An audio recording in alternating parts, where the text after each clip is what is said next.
Я приветствую вас, дорогие друзья, уважаемые гости и подписчики моего канала. Всем большое спасибо за то, что следите за новыми выпусками и нашими встречами с Юрием Дудкиным. Юрий Анатольевич, приветствую вас. Здравствуйте, Александр. Рад, как всегда, видеть. Юрий Анатольевич, день сегодня такой, день ВСУ. Но всячески активно используют Зеленский новый календарь, выходит с заявлением: вот смотрите, в день Святого Николая какие удары.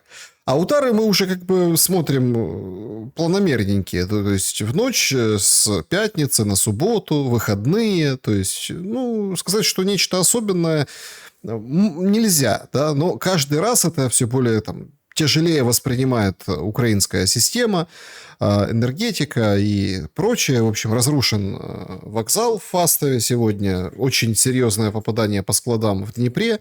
Это все как бы картинка сегодняшнего дня. Но если к сути даты и к сути Дня ВСУ, похоже, что этот День ВСУ абсолютно с другим настроением воспринимается из-за событий на фронте. Предшествовало этому дню, ну, там, интервью Сырского, который говорит о том, что, в общем, Покровск до конца не потерян, Мирноград не окружен, везде бои. А выходят спикеры, говорят: да что там уж, смотрите, Волчанск, там продолжаются бои. Там какая, говорит, проблема? Российские солдаты закрепляются на руинах, а украинским, ну, в общем, тяжело. Там мало зданий осталось. Поэтому движение есть, но, в общем, бои в Волчанске продолжаются. Ну и так, в принципе, подобным образом, почему я привожу подробно эти примеры, подобным образом характеризуется каждое направление. Но есть особенно лютые спикеры, вот как Братчук есть такой, говорит: слушайте, так пора говорить, что у нас есть Крымский фронт. В Крыму агент на агенте, операции, ГУР, СБУ, налеты, мы там вот уничтожаем. Да, там нет присутствия, но агенты есть. В общем, хорохорятся как могут, но состояние общее дел в вооруженных силах Украины хорохориться мало позволяют. Как и общая картина мировая, мы об этом тоже поговорим, к чему все, собственно, нас толкает, как меняется мир на этом фоне. Но начнем все-таки с этого дня. Вы как человек военный, что скажете, чем отличается этот День вооруженных сил Украины от предыдущих? Ну, давайте начнем с того, что вы сообщили про активные обстрелы Украины. Меня сегодня ночью разбудили, и, скажем так, мои хорошие знакомые, даже друзья, которые живут в Фастове, и я видел этот ужас в прямом эфире. Конечно, для гражданских лиц это ужас. Мы можем говорить там о тактике, о стратегии и так далее, но гражданские лица, они везде гражданские лица. Что в Египте, что в Сирии, что в Германии, что в Украине. Вот. Никто не хочет из гражданских лиц просто так под обломками погибнуть. Тем более, как раз эти мои знакомые находились на том злополучном вокзале. Слава богу, остались живы. Ну, конечно, крик, ужасы. Ну, я, честно говоря, как мог, так успокоил. Но это, конечно, действительно кошмар. Это война. Вот я всегда, когда кто-то начинает говорить: да как же так? Ну, друзья мои, вот вы все время говорите, обращаетесь ко мне как к военному человеку. Я, конечно, прослужив более четверти века в вооруженных силах, всегда знаю, что от войны страдают не только войска, а в основном своем гражданское население.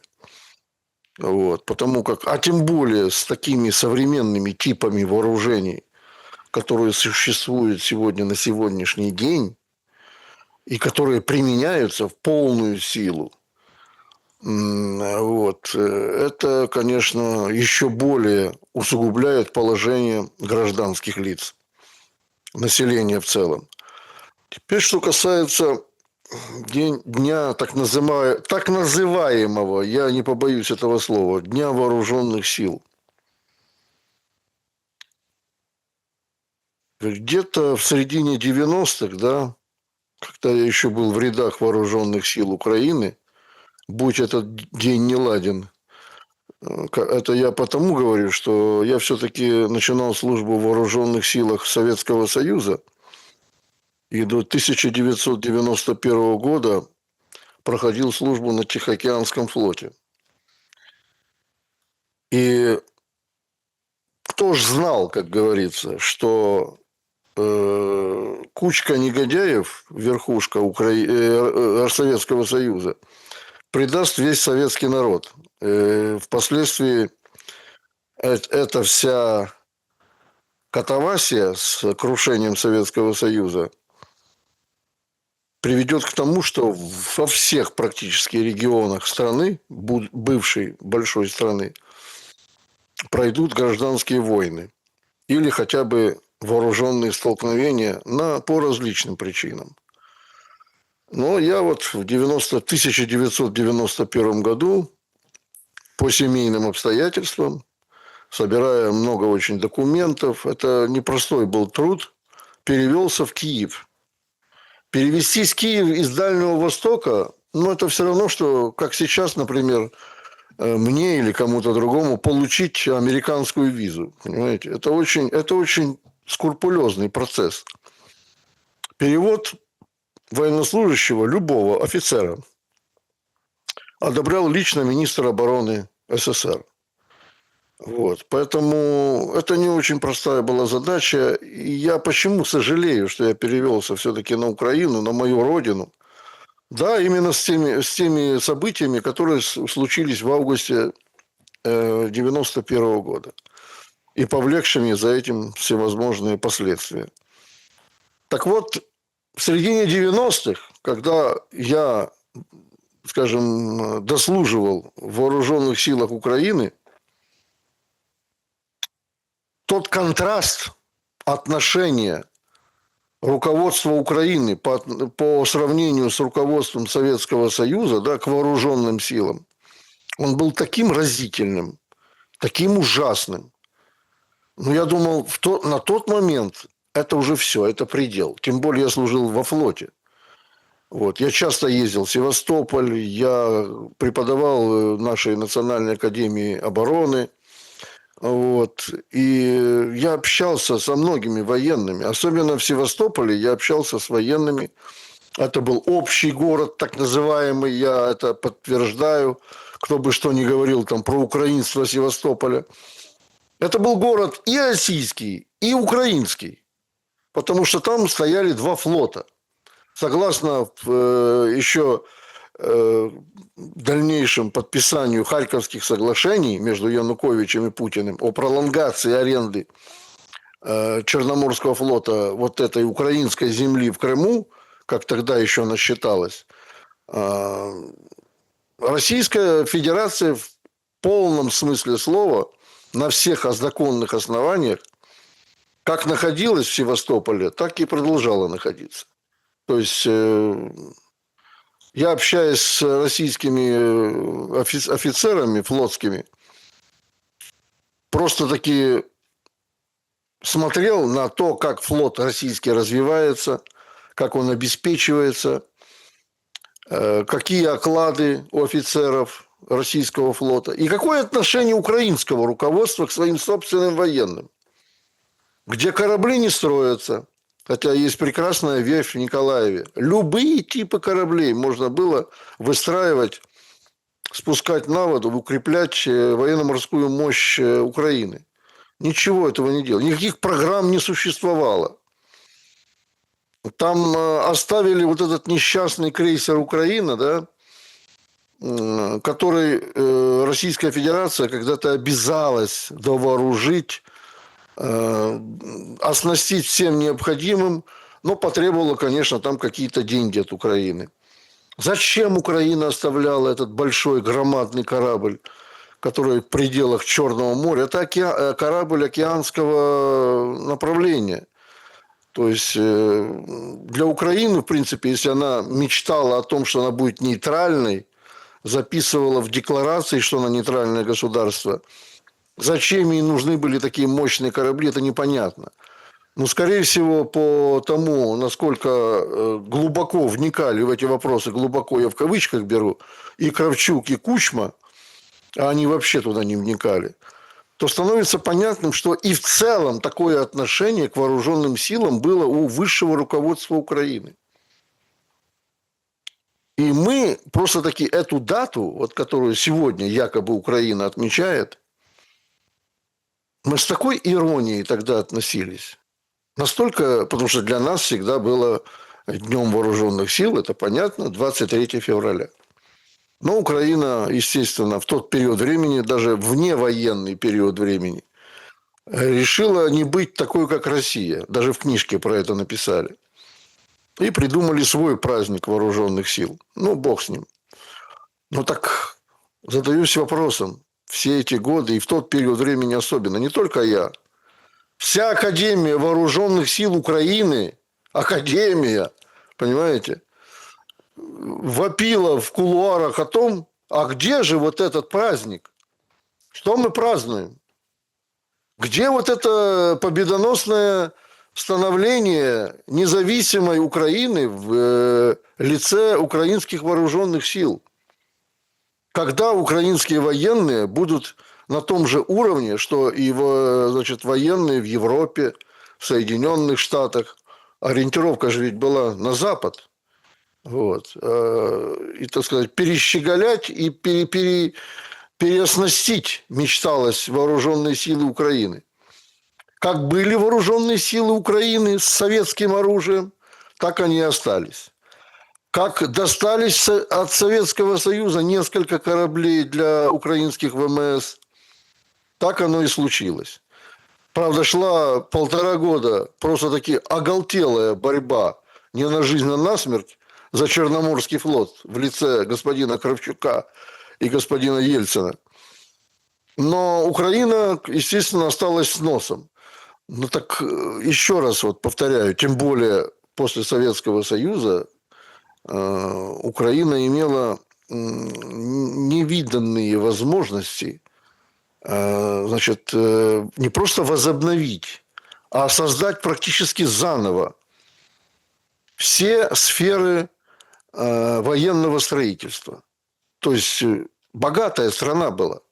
О чем там говорить? Богатая страна. Не надо было ничего ни у кого просить.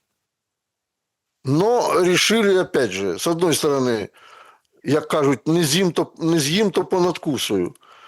Крейсер «Украина» не отдадим России, оставим у себя, будем сами достраивать. Так и не достроили, так до сих пор он ржавеет.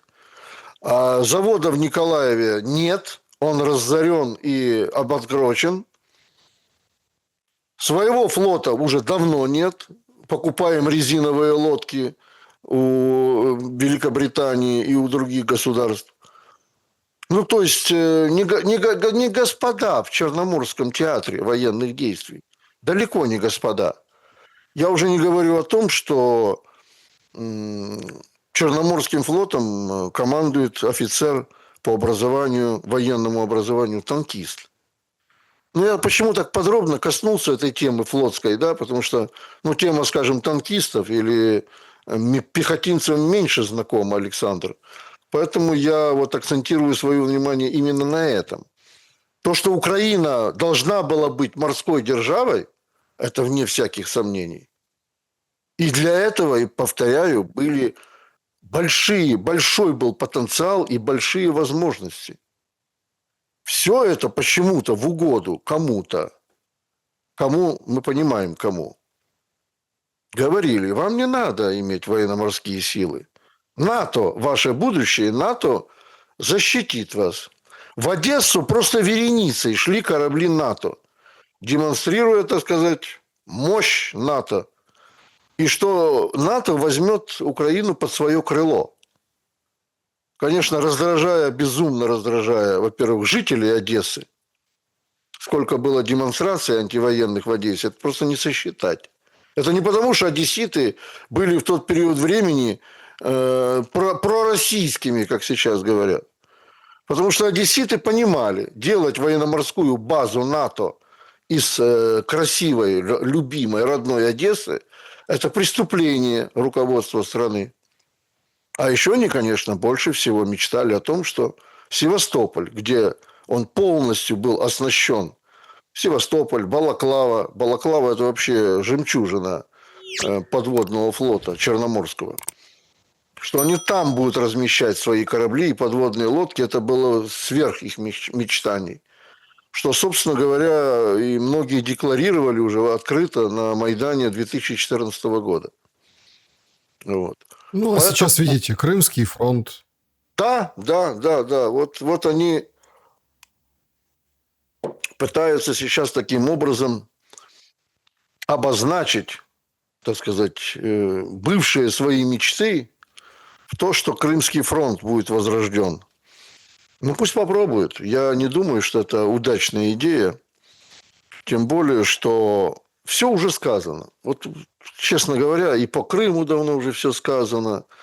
И не только в России, в мире по Крыму уже давно все сказано. Говорили много, говорили, выдвигали разные идеи. Вот. Мне особенно нравится идея политика дипломатическим способом. Они будут, значит, восстанавливать суверенность Крыма, принадлежность ее к Украине. А куда вы денете жителей Крыма? Там живые люди. Сейчас уже 2 миллиона 800 тысяч. Было 2,5 миллиона. Ну вот как вот поступить, например, с Мадагаскаром, если его признать украинским? А жителей куда деть? Ну, я так, конечно, грубо, да, провожу аналогии. Но захочется Украине иметь Мадагаскар. А с жителями что делать будете? Ну, то есть, абсолютно бредовые вот эти вот все мысли, идеи. Честно говоря, даже комментировать не хочется. Вот. Но беда-то Украины абсолютно в другом.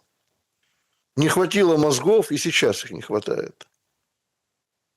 Юрий Анатольевич, если мы вот всю неделю, да, переговоры Витков с Кушнером в Москве, Кушнер оказался партизаном, посекунчиками кормили, да, филе оленя, в общем. Ну и, в общем, как бы должны были к чему-то прийти. Ни к чему не приходят.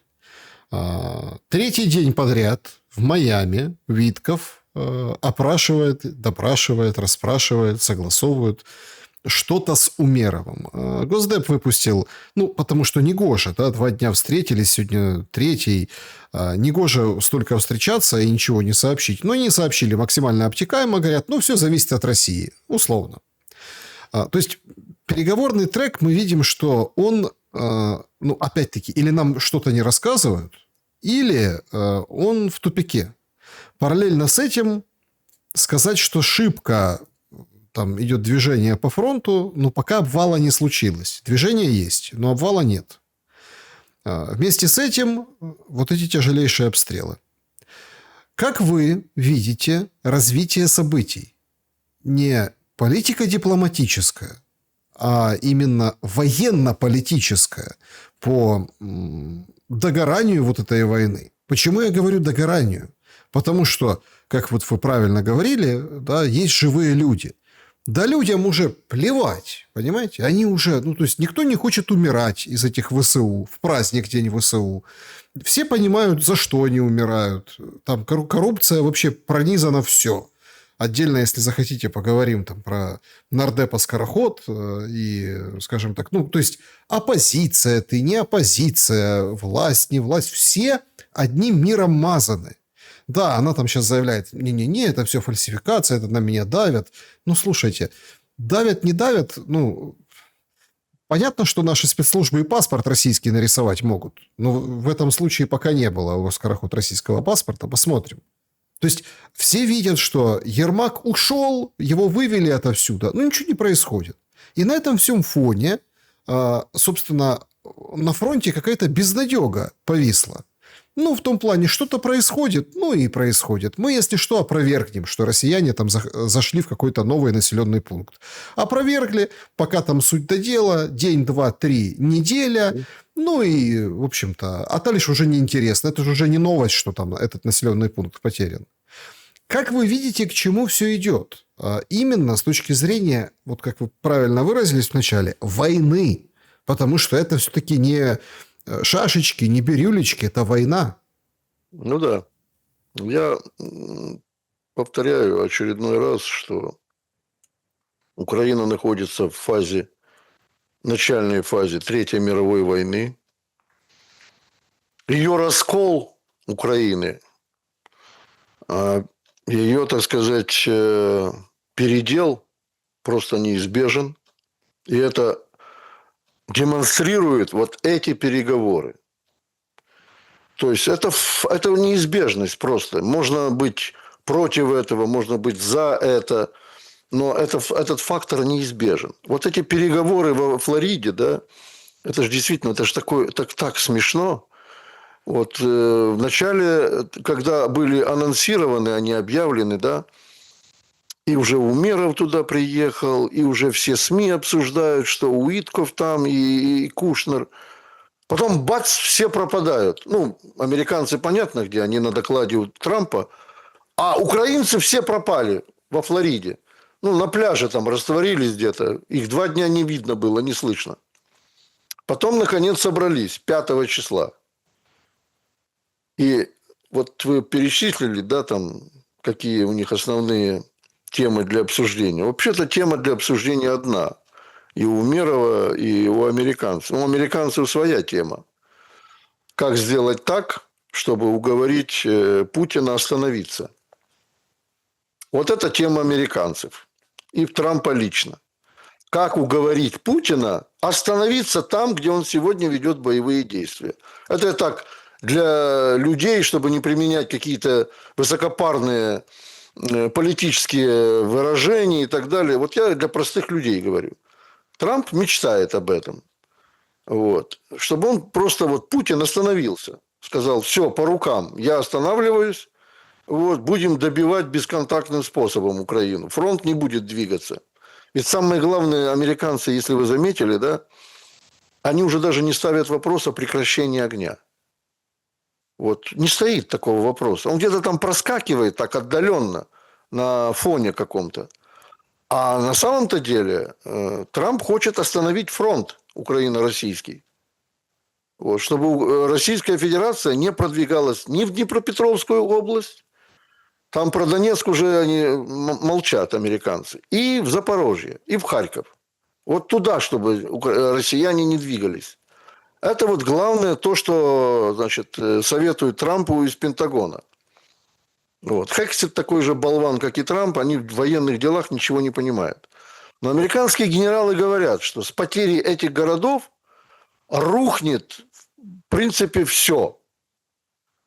А у Путина эта задача стоит. Он уже не отрицает этого.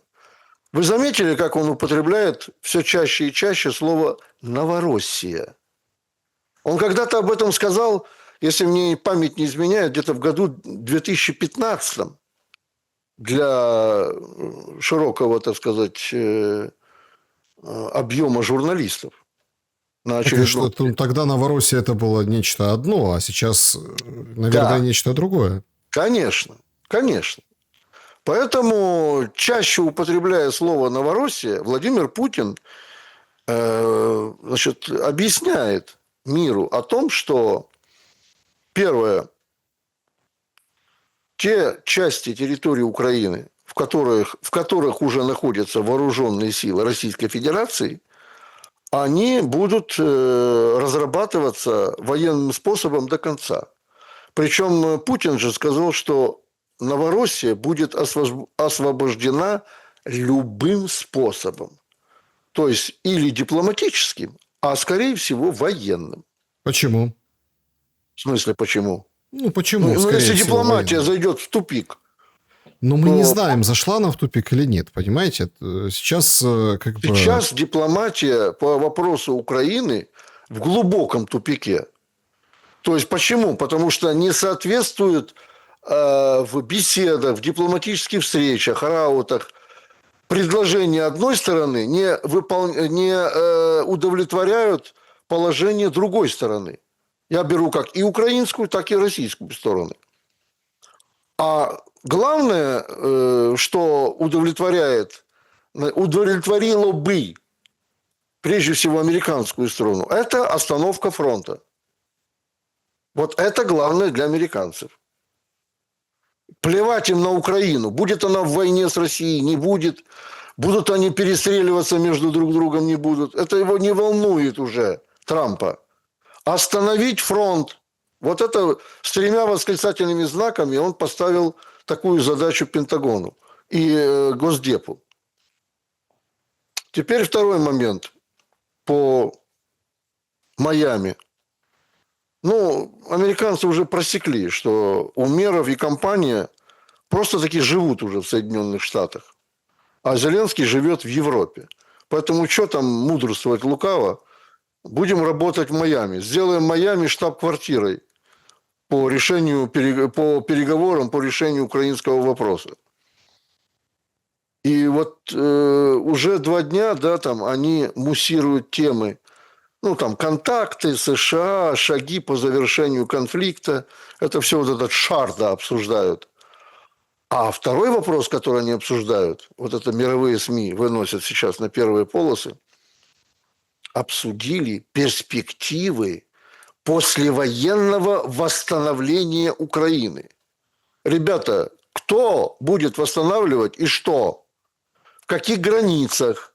Какие города?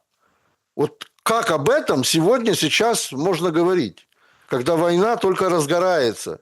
Как говорит Владимир Владимирович, я еще не начинал, мы еще не начинали. Ну вот как вот нормальным людям, да, с просветленным умом можно говорить о том, что сейчас уже нужно заниматься восстановлением послевоенной Украины? Бред, сущий бред. Видимо, для того это муссируется, для того, чтобы получить еще какие-то дополнительные финансовые ассигнования, а проще говоря, получить от Европы вот этот самый кредит за счет золотовалютных резервов России, как они говорят. Вообще тоже эта тема настолько сейчас популярна в средствах массовой информации. Репарационный кредит. Вот это же надо было такое придумать, понимаете? И вот на фоне вот этого, что там вытворяют в Европе, да, поехали втроем 2 девочки, 1 мальчик в Бельгию договариваться с руководством Бельгии и Кристин Лагард, руководителя Центрального банка Европейского, о том, как законно изъять российские деньги в пользу Украины. Ну, там, где они подразумевают пользу Украины, они подразумевают, в первую очередь, пользу и свою. Это надо об этом помнить. Потому что такая мадам, как Кристина фон дер Ляйен, Урсула, простите, господи, вот, она, конечно, еще знаменита своей пользовательской позицией по решению вопроса с ковидами. Поэтому для нее это важно. Важно для нее. Ну и во-вторых, это утереть нос России, все-таки конфисковав эти деньги. Естественно, правительство Бельгии, находясь в здравом уме, понимает, что это чревато. И Лагард на последнем всеобщем совещании в Евросоюзе заявила, что мы готовы помогать Украине, мы готовы. Но, значит, трогать банки, идти против договоренностей между субъектами банковскими и клиентами банковскими, нарушать их права, это не входит в планы Центрального Европейского банка. И премьер-министр Бельгии тоже говорит о том, что, ребята, давайте разделим ответственность между собой. То есть, если Россия предъявит иски в международные суды по этим деньгам, то мы должны будем ответственность разделить поровну. Если мы решим их украсть, открыто украсть. Поэтому на Майами обсуждают сейчас и эту сторону вопроса, уверяю вас. Ну, вы знаете, тут если продолжить тему Майами, сегодня же там, ну, понятно, торжества по случаю дня, с которого мы начали, Дня Вооруженных сил Украины, и там, в общем, журналисты, да, вот, выхватывают Буданов говорит, и спрашивают, а что ж там было в Абу-Даби? Это же тоже уникальная история. Ну, Буданов делает хитрый притчур, говорит, все переговоры должны быть в тайне, все нормально, не торопитесь, все как бы хорошо. Не излучает уверенность. А Зеленского, когда поймали, да, он говорит, а я в понедельник в Лондон. Да елки-палки, только ж был в Ирландии, вот, ждали тебя, что ты... В Париже был. В Париже был, то есть только же, что уже в Лондоне? Говорит, это связано с переговорами с американцами. Смотрите, ввиду того, что ни черта не происходит, но что-то вот обсуждается и мутится, есть как бы два варианта. Или наоборот, собственно, будет много-много командировок, из которых Зеленский не вернется, ну, просто не вернется. Или, ну, в общем, он где-то там что-то подпишет, что будет означать для многих капитуляцию вот этих и вооруженных сил, и этих политиков. Ну, а потом посмотрит, вернется или не вернется. То есть опять у нас получается, там аппаратные назначения не выполняются.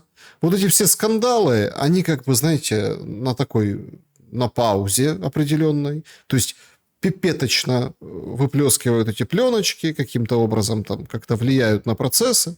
А Зеленский все, чем дальше, вот сколько дней он провел на этой неделе в Украине? 2? 2,5? 3? Ну, то есть, и опять он улетает.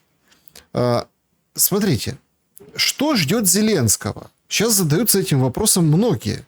И с ним же Витков не захотел говорить. Я думаю, что не было проблем, а у Виткофа есть джет, его джет. Он мог бы залететь в эту Ирландию, как предсказывала пресса, спокойно встретиться до или после, но решили и приняли другое решение. Как вы думаете, почему и что это означает, вот эти все телодвижения для конкретной фигуры Зеленского?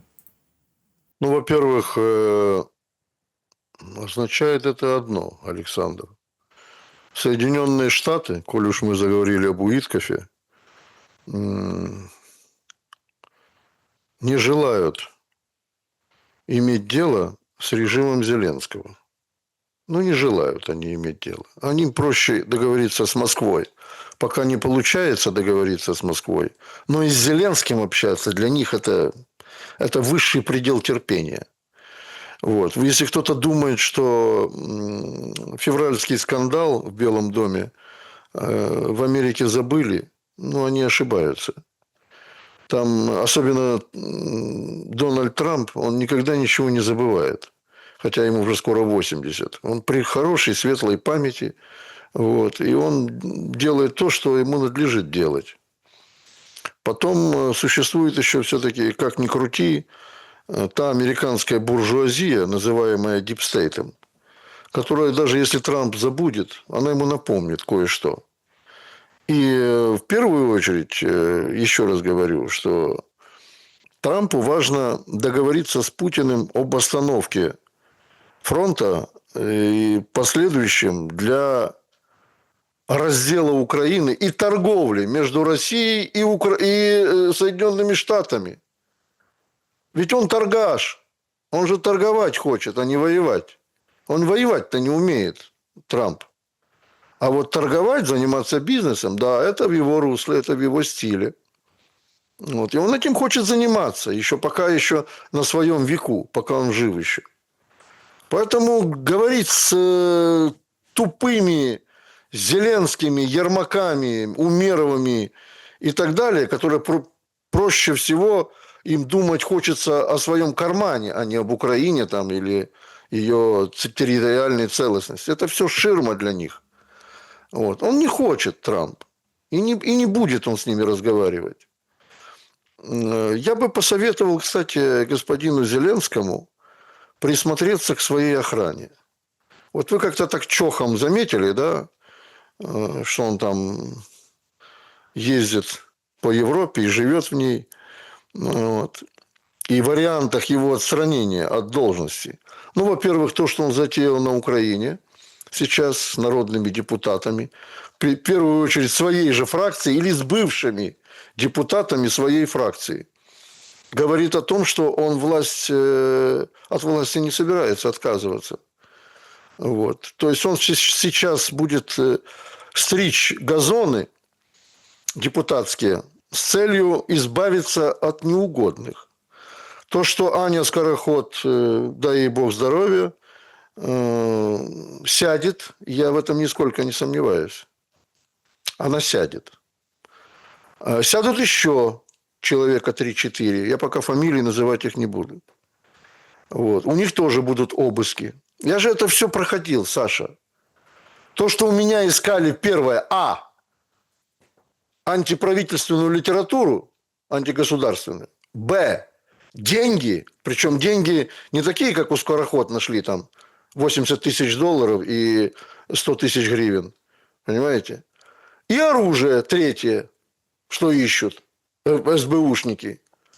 Вот со Скороход, в принципе, уже все складывается. Исходя из ее речей и так далее и тому подобное. И исходя из того обыска, который они нашли. Что они там нашли у нее. Ну, оружие такое, знаете, я там, глядя на снимок, не определил, оно огнестрельное или все-таки... Нет, ну подождите, есть же записи, где она сотрудничает.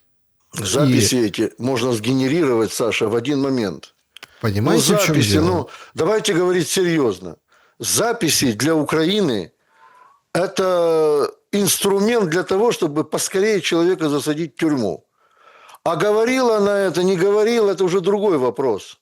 Я опять же по себе это все знаю. Как генерировали еще тогда, в 2021 году, когда еще не было развит искусственный интеллект на Украине, так здорово, генерировали мои записи от А до Я. Понимаете?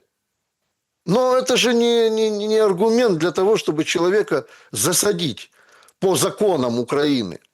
Тем более она народный депутат.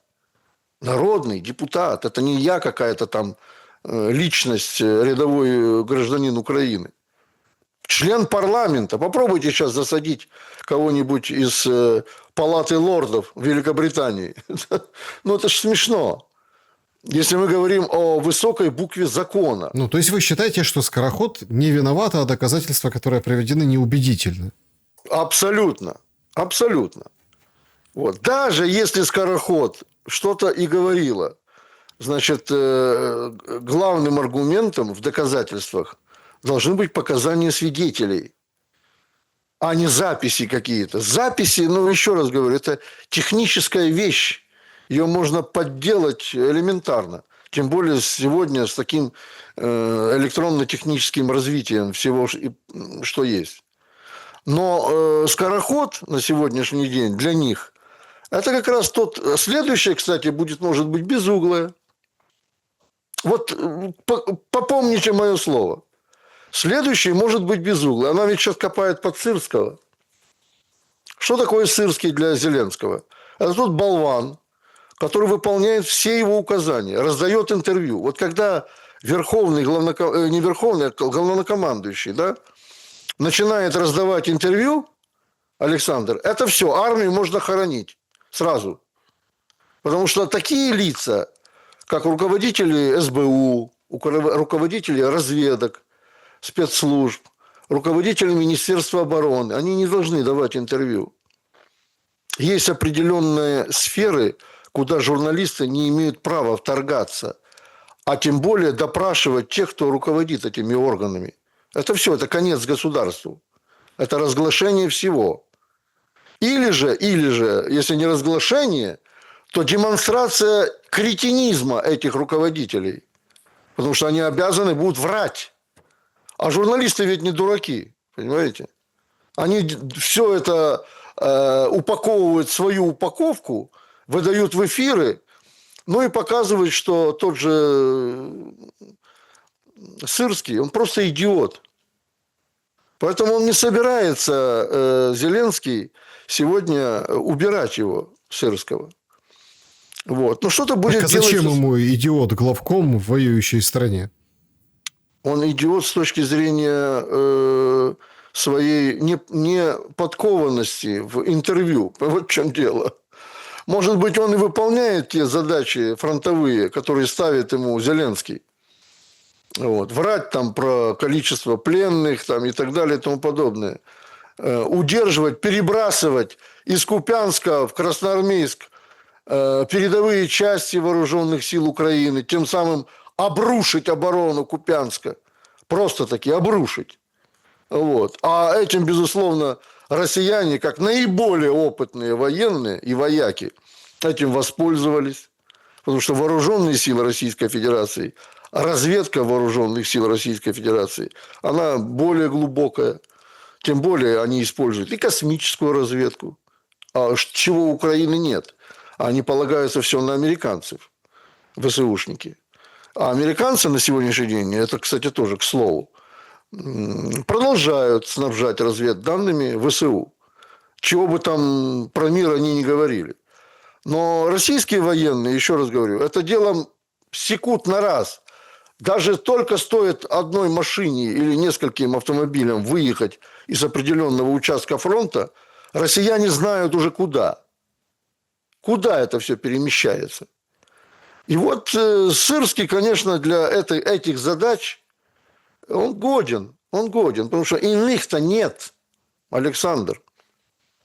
Нет иных. Они, конечно, наплодили генералов там паркетных, давая им звание ко дню рождения за преданность. В течение 5 лет от лейтенанта до генерала есть некоторые военные, которые дошли.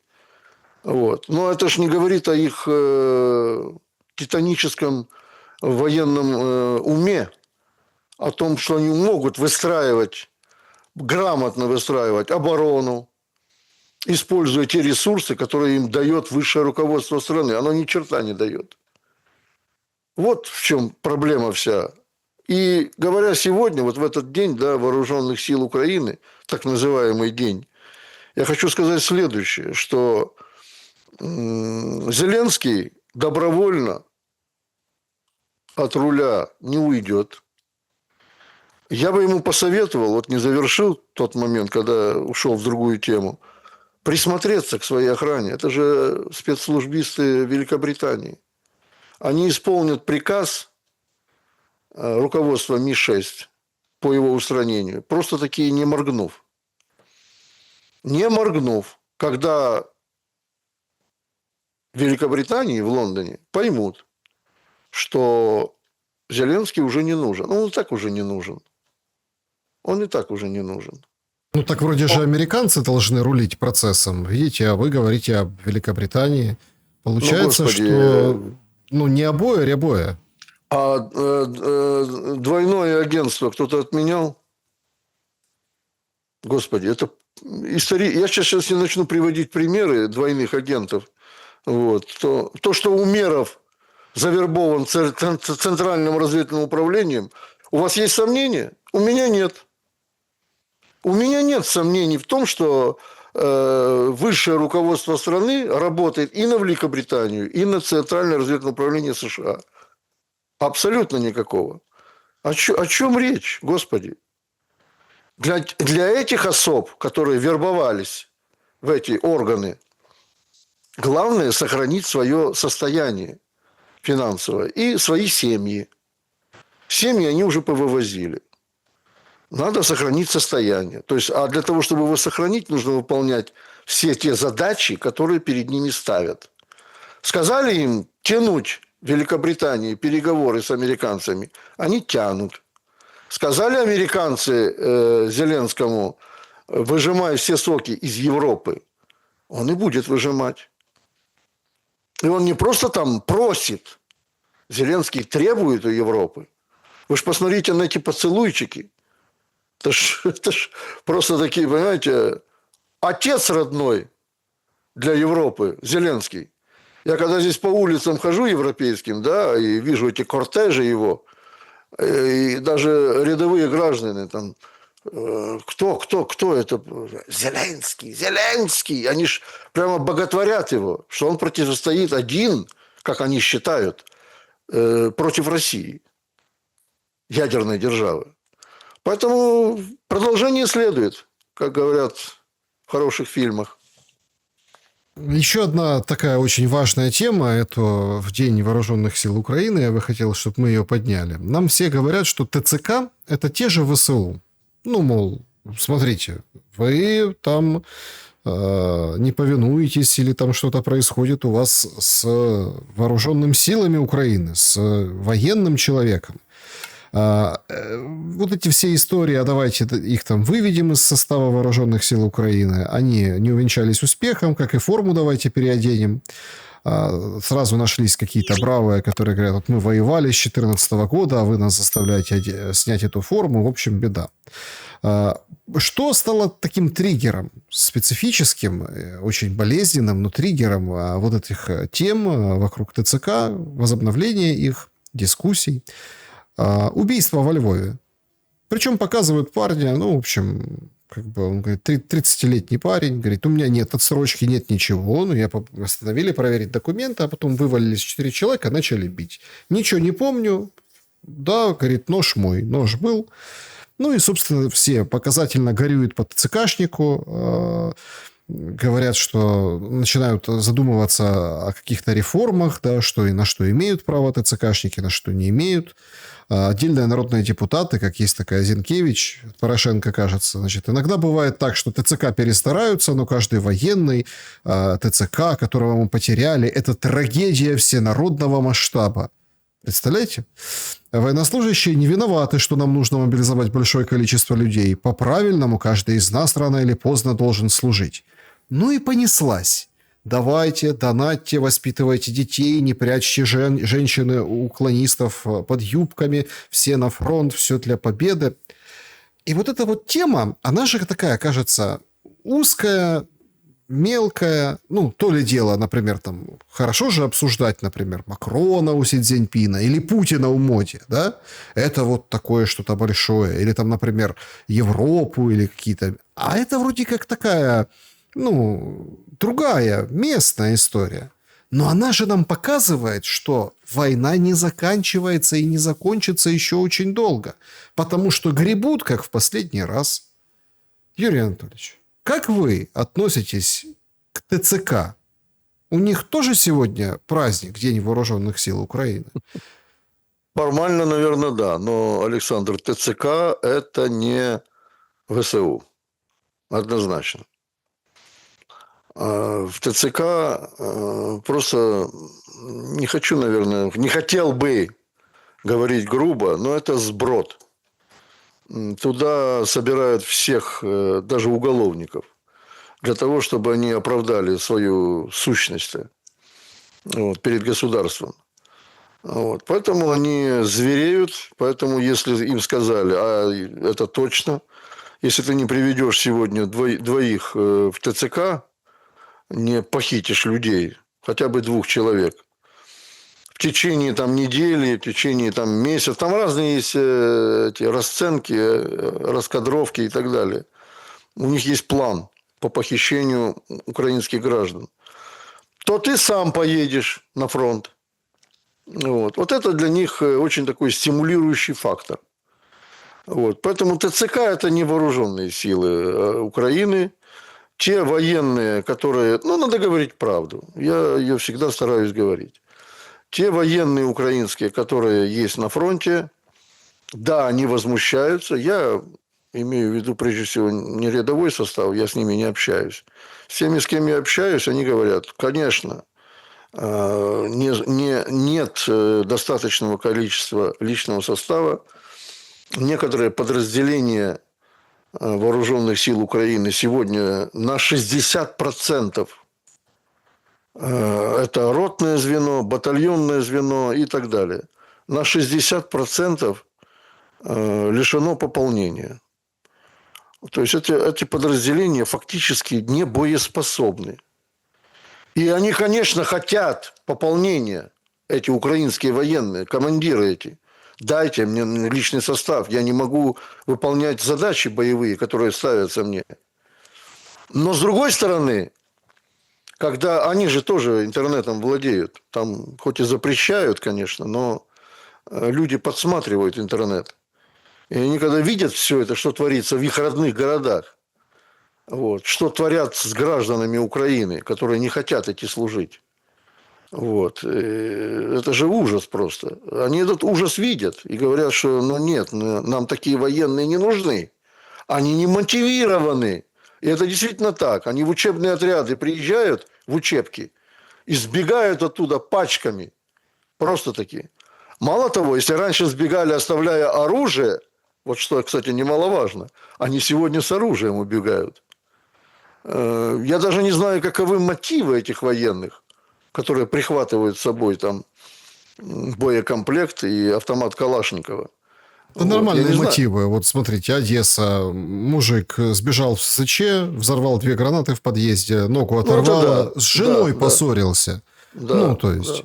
Но вот вы говорите, звереют там ТЦКшники. Слушайте, это народ тоже звереет. Вот та же Одесса сегодня разошлось видео. Прям гурьбой мужики повыбивали окна в этом бусе, повытаскивали, повылазили эти отловленные. И прям очень жестко объяснили. Саша, это уже, кстати, не единичный случай. Я об этом тоже говорил. Что да, люди группируются не поодиночке, группируются в группы и нападают на ТЦК, освобождая, так сказать, своих побратимов, как принято говорить на Украине. Вот. Это же, кстати, говорит о том, что, и мы с вами это обсуждали, что народное сопротивление растет. А если растет народное сопротивление в тылу украинском, то чего вы хотите тогда, чтобы на фронте было? Там улучшение не наступит. Вот. Поэтому, действуя по старым лекалам, вот эта хунта, которую назвал Путин коррумпированной, вот, она не собирается менять методы. Она не собирается менять методы набора в вооруженные силы Украины. Она будет идти по такому же пути, настраивая против себя все больше и больше украинских граждан. Вот весь мой ответ.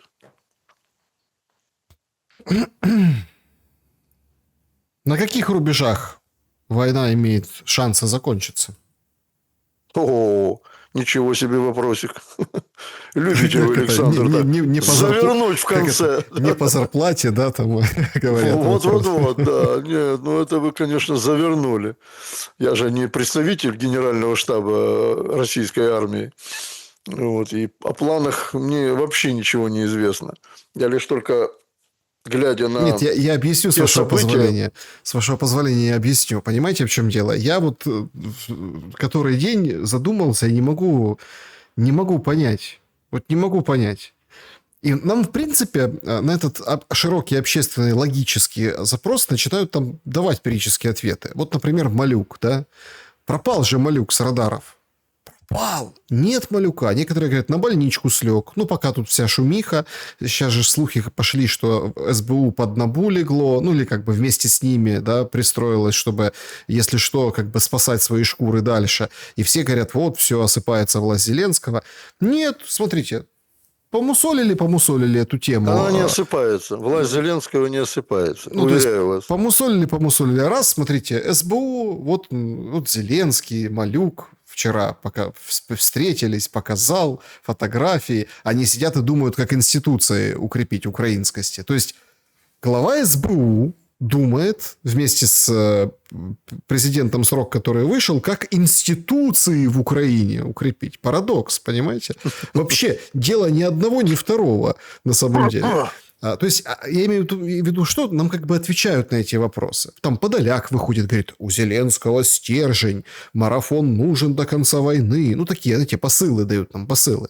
И вот здесь я хожу и мучаюсь вопросом, нахрена нужен Гнатов на переговорах? Тем более вот в том виде, в котором они сейчас проходят, мы это обсудили выше.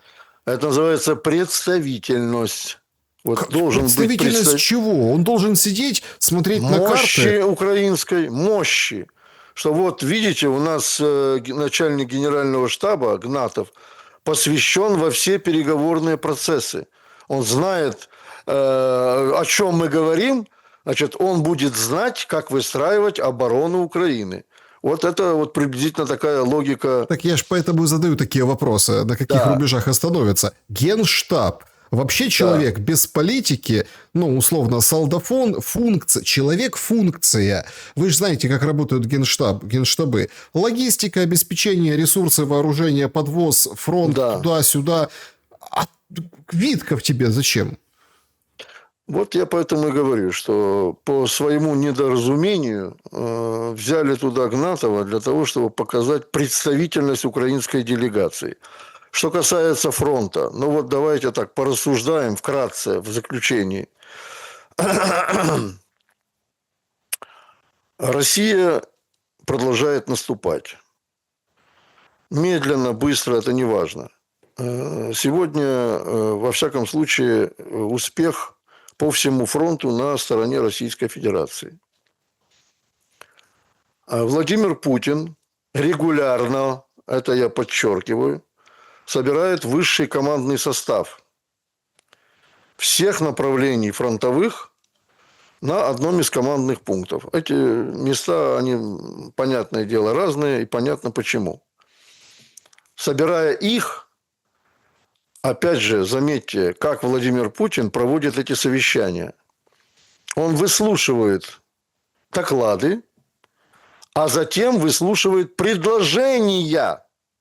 Если бы дело шло к завершению фронта, да, ввиду того, что переговоры идут хорошо между Америкой и Россией, конечно бы логика верховного главнокомандующего была бы такая, чтобы настраивать военных, высшее командование вооруженных сил на то, что ну вот мы дойдем туда-то, и потом уже посмотрим, как будут дальше развиваться события, что мы дальше будем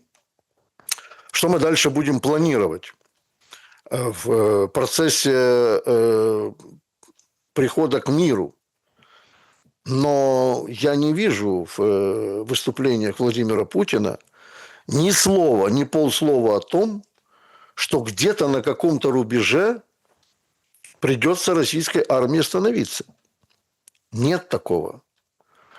А наоборот, я еще раз говорю, что Владимир Путин, в отличие от Зеленского, общается с комбатами прямо из Кремля. И об этом он тоже говорил в своем интервью. Он не просто с командармами общается, он общается с комбатами. Это офицерское звено, которое непосредственно выполняет задачи. Командиры тех штурмовых групп, которые непосредственно освобождают украинские города. Купянск, Красноармейск и так далее. На сегодняшний день, вот вы вначале упомянули Волчанск. Конечно, тоже я покопался в информпространстве, посмотрел другие источники. 24 тысячи граждан Украины проживали в Волчанске. На сегодняшний момент, на момент его окружения, в Волчанске оставалось 900 человек. Там даже не знают, сколько погибло мирных. Ни российская сторона не знает, потому что она находит эти тела, еще не успели посчитать. И не успели, и не знают, сколько, тем более не знают. В Украине высшее вот это так называемое руководство, сколько погибло их граждан, гражданских лиц, детей, женщин, стариков.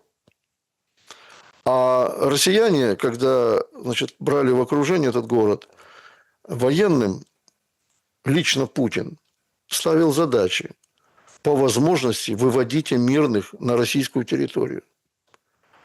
В отличие от Зеленского, кстати.